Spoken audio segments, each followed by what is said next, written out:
They're 2, they're 4, they're 6, they're 8. Shunting, roll, stacking, hauling freight.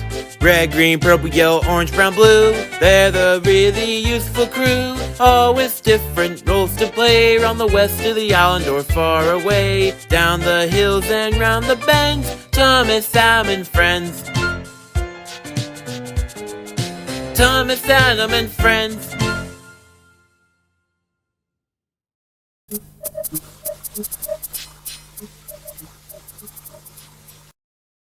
Along the Peel-Godred branch line, there is a stretch of water called the Hawin Ab, pushing water towards below King Orry's Bridge on the former Mid-Sodor Railway. The river then passes Kirk Mansion and under 3 other bridges, Rumbling Bridge along the Lakeside Ulstead line, the viaduct on the main line between Marin and Cronk, where Timothy crashed, and finally, the bridge near Killaban on the mainline loop, the final one before reaching the ocean. But what if I told you that in the middle of the river, there is an alternative stream route that diverts into a place called Hawin Lake, run by a fogman named Old Bailey, who's been the station master since '98, when it was restored to its former glory. It is there on the Peel-Godred line where you'll also find a 1920 self-propelled barge named Bulstrode. Hey, Old Bailey! Look! It's Arthur! Oh, I see. Yeah! Hello, Bulstrode. You look very happy whenever you see him, aren't you? I can't help it. He saved my life. Well, you and Sir Topham Hatt did, but he's the one that discovered and pointed me out in the first place. Now, as we all know, Bolstrode was a stag player for children at the beach. But what some of you may not realize is that back in 2022, Arthur discovered Bulstrode along Bluffs Cove, where he had been transferred to back when it opened, due to him becoming less popular to children as the years went on. When a tourist boat, called Sodor Valley, had caught fire, Bolstrode was to act as a temporary replacement, and was given an emotional letter from Arthur. Needless to say, he filled his hole with more water than around him.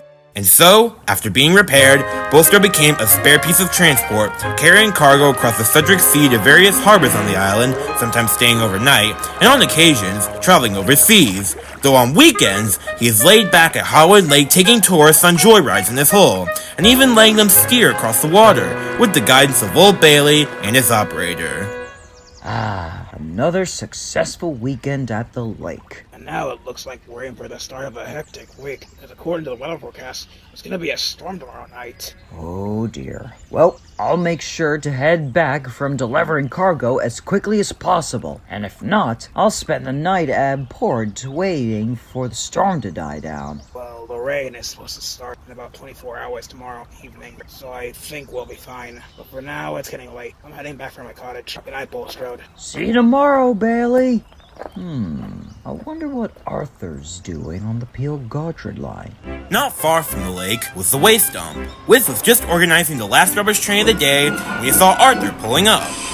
Good evening, Whiff. Hello, Arthur. The pleasure of seeing you again. Let me guess, you have some rotten fish in your trucks. Way too predictable. My fault, really. I was too busy tending to Henry's skip out of Manchester for me to notice they were sitting in the sun by the fishing village. Well, at least you eventually remembered. We'll dispose of them for you. Much obliged. And Whiff told him that Scruff was dropping off scrap for Reg. You know, other than him, isn't it there's someone else to talk to? Despite being really useful in keeping the island clean, a lot of people are anxious to criticize my smelly look. Same for me here, especially when it comes to Thomas on his occasional local to Vicarstown. I can only emphasize with you, but it's nothing to worry about. As long as we're really useful, that's all that matters. True. By the way, can you take those parts to the steamworks? We found them while we were tidying up and think they could be useful for the works on your branch line. Oh, sure thing. I was planning on visiting my brother there anyway, after work like I do every evening. See you, Whiff. I hope you have a good night.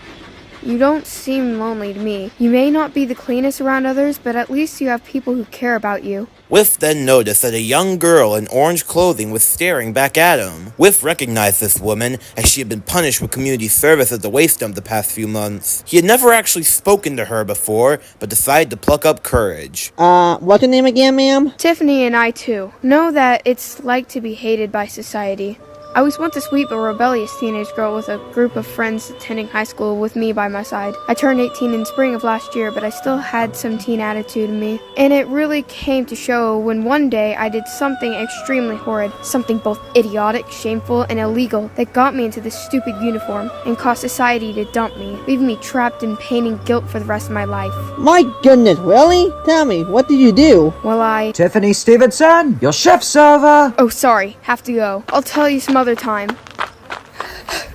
You're up, sir. Good. Now then, it's gonna be very windy tonight, so you're gonna be picking up the rubbish from the wind at the Hawin Lake tomorrow morning. The environment there needs to be cleaned for tourism next weekend. Oh, okay then. For now, let's get you home. For the last time, Juvie is not my home. Get me out of there. That place sucks. Oi, don't you speak to my assistant like that. Maybe if you knew that actions had consequences like this, you wouldn't be in this mess. This is all on you. Now move along and get in the car.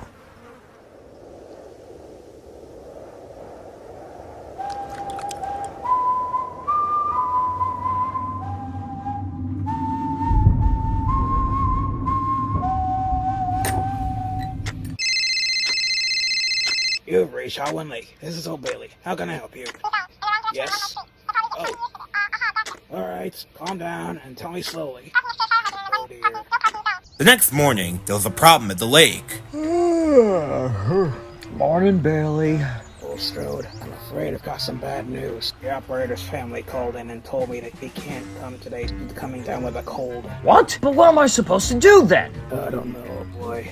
For now, I'm afraid you're stuck here until I can make a decision. Bulstrode sat worriedly as Old Bailey paced around the platform. Is anything the matter, sir? Oh no, it's alright, officer. But thanks. I'm just worried about one of my employees. He's staying home from an illness today, and there's no way to operate the barge over there. Can it run by itself? I mean, he's both Centayan and self-propelled. Well, that may be true, but he would probably still need at least a single human with him to watch out for any trouble and help unload his cargo. Oh, right. Good point. Well, I guess I'll need to put Bolstrode out of service until further notice. I beg to differ. Huh? What the? Tiffany? What are you doing here? Your job was to pick up rubbish around the lake. I know, but I couldn't help but overhear your situation, and I was wondering, what if I operated the boat? What? You? Driving a barge? Oh, you're such a funny criminal, young lady. Oi, shut up! Sir, I'm not joking, or a criminal. Before I got into this position, I used to go on fishing trips with my dad who works for this fishing company. I would catch lots of good fish, and some of it would be donated to the Flying Kipper. But the main point here is that my dad would often let me drive his boat across the water where he worked at. Not only that, but I also used to study all different kinds of boats and test them on the Hawin River near my old high school. I know it sounds stupid, but like the little engine that could, I think I can do it. Plus, it would save you the stress of finding someone else. Please, guys, I beg you, let me drive him and show you how useful I can be. This could make up for all I've done. At first, the men were both skeptical and confused. They could see that Tiffany wasn't going to back down. Old Bailey and the policeman thought for a good few seconds and whispered to each other until... I'll give you a chance to drive my boat. Really? Yes, but under one condition. You have to let us come with you and monetize your effort.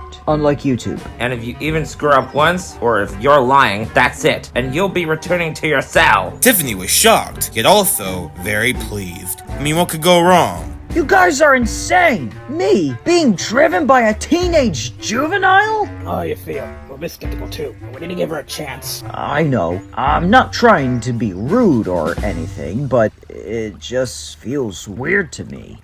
But he decided to give it a shot. And so, when everyone was ready, Tiffany started driving in his cab. Surprisingly, she was doing really well, and Bolstrode was quite impressed. Wow, she's doing better than I thought. Looking like a rebellious young woman, I thought she was gonna vandalize and wreck me or something. Guess you shouldn't judge a book by its cover. Wow, it's been so long since I've done something like this. Bulstrode, Old Bailey, Chief Len, and Deputy Simmons made a decision. I must say, that was actually a splendid run. Agreed. You did better than I thought. Good thing you haven't lost your touch with driving boats. Okay, Tiffany, we'll let you control the barge.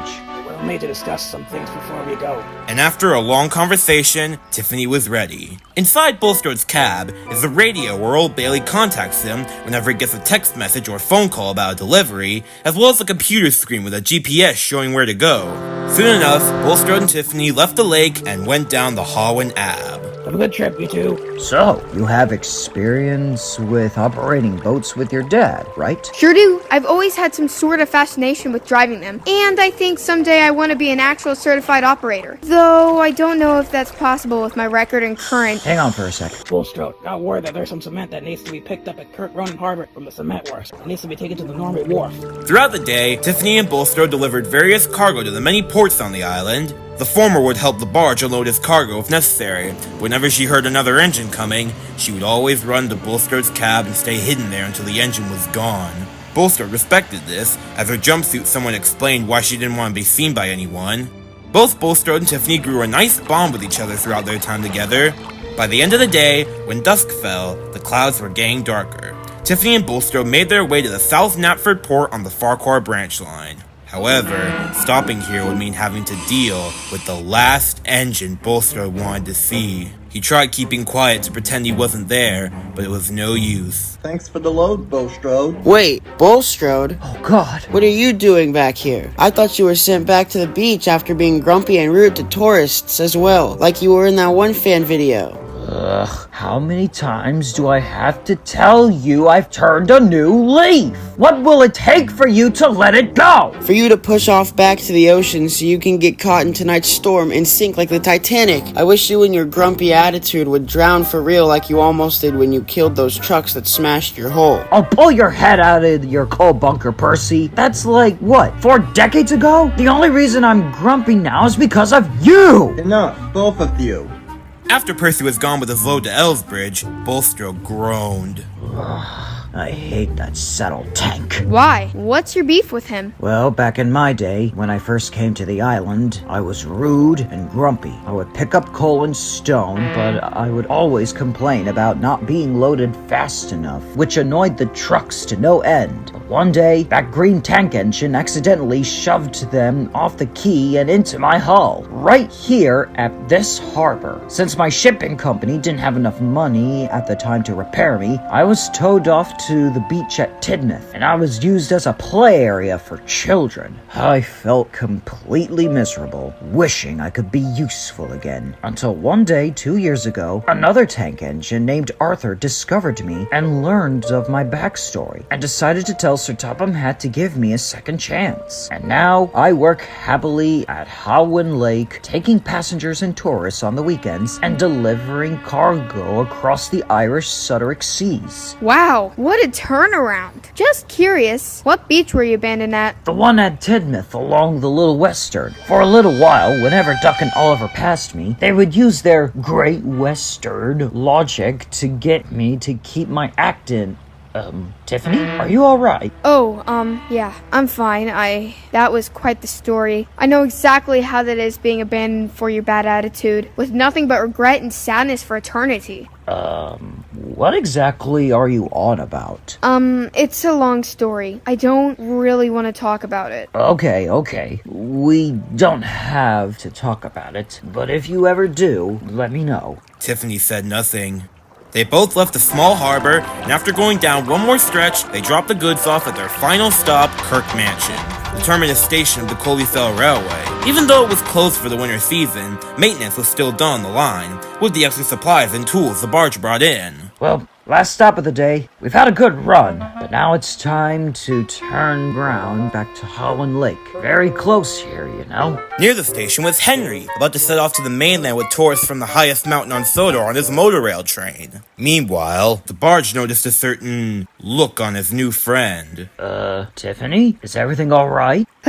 Bulstrode, could I ask you something? Do you think I'm a wonderful person in general? Well, I mean, even though I've only met you about 10 hours ago, you have been a big help to me today. No, seriously. Do you think I matter or deserve to be here? Whatever positive feedback you have about me is based. Who I am on the inside is completely overshadowed by what I've done to end up in this uniform. You know, I was gonna ask you how you got involved in this community service thing, but forgot. Well, do you remember hearing that news story from the Little Western Branch line last summer about a teenage girl pushing her friend off a cliff? Well, that does ring some bells. Well, I would tell you the name of the villain in that story, but if I did, my name wouldn't be Tiffany Luna Stevenson. Wait a minute. No, it can't be. I recognize the name, but I didn't think that. But that would explain a lot. Familiar face, name, anxiety in the mention of the Little West. Oh my god, you're... Yes, I'm the same convict who was responsible for pushing one of my best friends, Jasmine, off that cliff diving area. Why would you do that? You want to know why? It was all out of idiotic annoyance. Me and my two friends, John and Wesley, were having the time of our lives last summer. Our friend Jasmine was with us at the time and was a bit nervous to jump, but she eventually plucked up enough courage watching us, only to disappoint and annoy me by taking the coward's way out. I was a risky young teenage woman back then, and didn't see why she was so anxious when everyone else had done it. Out of both frustration and the attempt to help her overcome her fear, I made the biggest mistake of my life. I'm only intending to give her a little nudge, but instead she fell the wrong way. All it takes is just one move for everyone to think negatively of you. Whenever I ask people what they think of the pusher girl, without revealing my true identity, they all say the same thing. I'm shocked and appalled at what that woman did. She's a terrible human being, and I hope she gets what's coming to her. You have no idea what it's like hearing that kind of stuff about you indirectly. I feel I can never talk to them about my problems, because why would you care about the feelings of a felon after they've committed a heinous crime? The lack of interaction, the bullying, the negative reception, and the guilt weighing me down is nothing but pain and suffering. So tell me, Bullstrode, am I really worthy and amazing to you now, after finding out my big secret? Well, I knew it. You don't care about me. All my friends and family are gone. Other than the police, every person I've ever talked to since that fatal moment has either bullied or left me behind as an additional punishment for my betrayal. And I'm sick of it. Well, you know what? You and everyone else on this stupid island will all be sorry. Tonight I'm getting away from all these stupid Sodorians and going far, far away to the mainland to end my suffering once and for all. You'll never see me again. Wait, no! Yes, if you want to torment me or make me have a worse fate than my friend, so be it. I hope you're happy because you've succeeded at your goal of ruining my life. Now hold on, let's talk about this. There's nothing to talk about. Just leave me alone. Oh god, no! Someone help! What's wrong, Bolstrode? Listen, I don't know how to explain this, but there's a teenage juvenile girl in crisis, and she just ran away from me. What? What are you talking about? Holy crud! You have to stop that train right now! If she makes it off this island, she'll do something terrible to herself! On it. Station master quickly phoned the operator of the Vickerstown Bridge to raise it up before Henry could make it through with his motor rail. Man, it is storming hard, but whatever, it's just a bit of rain. The only thing that matters is getting the job done. Indeed it is, old boy. Nice to see some character development since that whole thing with Ballyhoo Tunnel. Henry puffed down the eastern part of the main line and through Vickerstown, unaware of the danger on his train. He was about to cross the rolling bridge when he could have sworn he saw it rising up. Why is the bridge up? There aren't any boats on the railroad channel. Henry told his driver. Oh dear, we better make a halt. He tried to stop, but the wet rails from the downpour were very slippery. Oh, crud! Said Henry. The life of Tiffany depended on whether Henry would either stop or make a sky-high bridge jump. Phew, that was a close one. I'll say, though, I want to know, why was that bridge up in the first place? No! Why? Why did the train stop? Whatever, I'm running across the bridge, and once I get to the barrow, I'm gonna end it once and... Oh no. Stop right there, ma'am! This is the police! We have you surrounded! You have the right to remain silent. Put your hands up and step away from the train immediately. You're coming with us.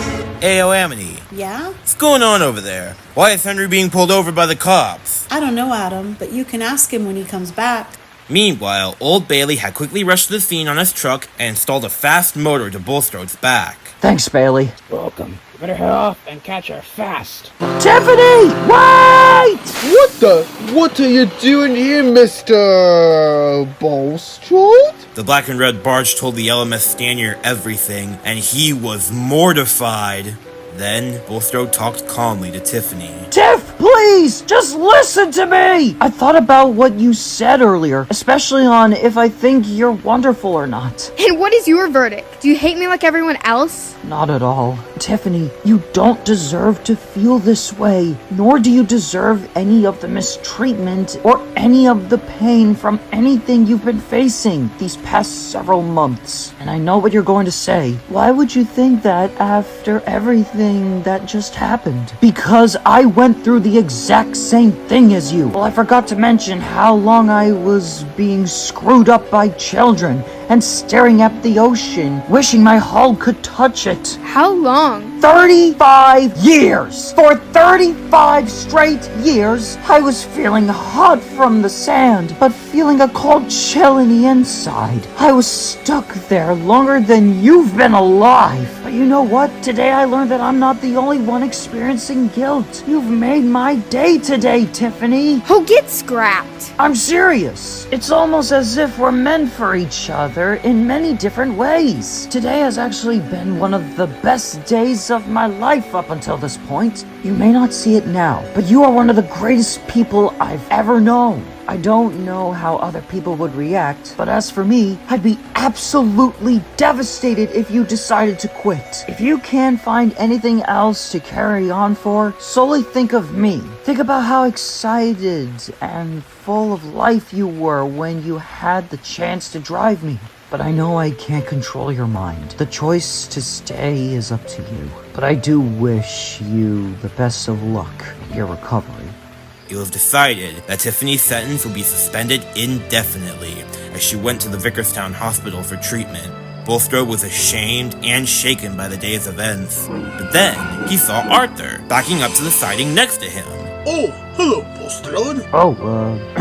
Hey Arthur, what are you doing here? Well, I was delivering fish from my branch line to Nafford Harbor for the keeper. Henry told me he had some kind of horrifying incident at the Vickerstown Bridge. He was a bit shaken up to talk about it, but he said it involved a black and red barge. What happened exactly? Well, I can't keep the beans unspilled for long. So Bulstrode told the Red Ivet Mickey Mouse tank engine everything. You don't think she was attempting to end her... As much as I hate to say it, I think that was the most likely scenario. And what makes it worse is that I kind of feel like I provoked her. Because I wasn't able to come up with a decision right after finding out about her backstory. Great Scotland! Oh, Bulstrode, I'm so sorry you had to go through that with her. I don't think in the slightest you caused her rampage. It's perfectly understandable how you were feeling at the time. I have no doubt in my mind that you did everything you could to stop her. I'm actually quite proud of you for putting in an effort to talk to her. The better thing you can do is move forward and hope she gets better. And the rest of us you trust will be here with you, such as myself, Old Bailey, Whiff, and any one of us. Thank you, Arthur. Tonight, I plan on sleeping here with you, just to be there by your side tonight. How does that sound? Well, that does sound nice. Thank you, Arthur, for everything. No problem, Bullstrode. It's the least I could do. We'll work through this together. I promise. From then on, whenever Arthur saw Bulstrode, he always made sure that his floating friend was doing okay and recovering from the whole incident. Tiffany's bravery in opening up to Bulstrode inspired him to do the same when talking to others about the incident. You know, I remember when Thomas was punished to work at the waste dump as well after that trick he played on Gordon. Though he was able to prove himself after saving an injured girl at the campsite at what used to be the lead and uranium mines. When I saw Arthur on my mail run at Vickerstown last night, he scolded me for my resentment and told me everything you went through. I'm really sorry. You've been very useful ever since you were restored. And so are you, little green guy. You might have smashed up my hull, but that was just an accident. I forgive you. Eventually, in due time, Bulstrode was able to recover and continued being a valuable asset to the island of Sodor. However, every once in a while, he wondered how Tiffany was doing, or if she was even still around if the worst circumstance occurred. But one day, a few months later, he got the answer. Hey, Whiff. Thanks for taking care of the rubbish around this beautiful lake. Honestly, I'll never understand why humans litter in these places. Me neither. Also, I got a letter for you. A letter? Is it from Arthur again? Last time I bawled my eyes out when I was put back into service. No, it's actually someone from the Vickertown's hospital. Dear Bullstrode, it's been a while since I talked to you last. It's me, Tiffany. I know our last conversation was screwed up and tense at best, but I just wanted to clear up some things and let you know about my current status. Right now, I'm doing okay. Well, I'm honestly not entirely sure how I'm really doing, but I will say I'm in a bit of a better place than I was before. I've been meeting some other people around my age who have gone through similar experiences, and have been also getting a bunch of love and support from them, and the doctors, nurses, and other staff in the Vikerstown Hospital. I've been learning a lot about recovery and redemption, and as time has flown by, I've been slowly finding more and more reasons to keep going every single day. And I'm also grateful that I had a good time with you on that stormy day along the Sodor Ocean. I don't know where life will take me from this point on, and I'm not even sure if we'll ever see each other again. But what I do know is that whatever happens, I will always be forever grateful of your compassion for me back when I was in juvie. I still have a long way to go, but as I write this, I'm feeling some sort of peace, and I can't wait for the highlights of my new life to come. Love, Tiffany. She really is pulling through after all. It just goes to show that even those who commit minor felonies can grow and change for the better and make a fresh start and recovery. Even though there are some characters in my series who don't exactly have a future story setting with the Northwestern Railway, there are also those that do.